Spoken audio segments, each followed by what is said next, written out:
Welcome to a lesson with Dr. Powell.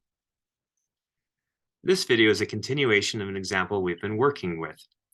This matrix right here, we're thinking of it acting as a scalar.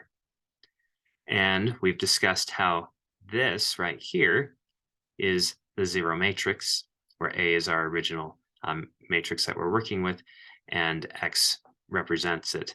And so this matrix right here is another representation of the zero matrix with all zeros here. Okay, now notice when we think about vectors that have entries with polynomials in them, remember Rx right here is a representation of polynomials with real coefficients. This is just a symbol for that set, okay? And if we take ordered tuples in it, like Cartesian product of it, or we can say Rx3, that's like saying R3, but now we're doing Rx3, which just simply means tuples of polynomials instead of tuples of real numbers. So we have tuples of real numbers here. So then we can think of that this right here is actually not a vector space when we think about tuples this way. This is not a vector space, it's a module.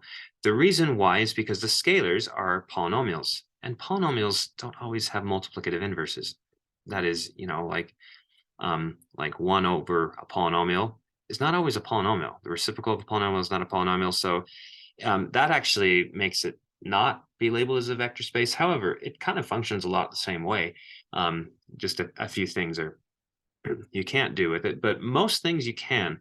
In fact, you can think about module isomorphisms, like vector space isomorphisms, which linear transformations, if you will, that are bijective and that are reversible, and you can go backwards and forwards with them.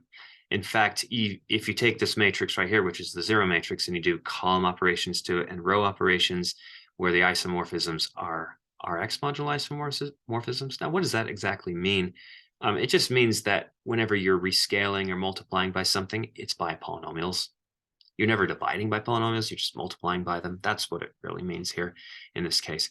So like when you do row operations and you multiply one column by something else, or one row by something else, or a column operations multiplies something and then you add it or whatever else you're doing, you by airdropping or so forth, what we're doing is we're dealing with polynomial multiplication here.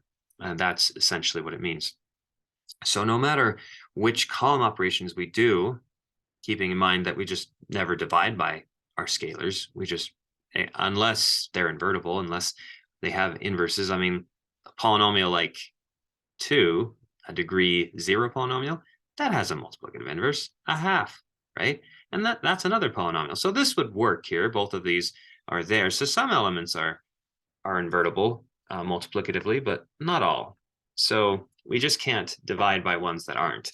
And then we'll be just fine. Okay, so we can do that.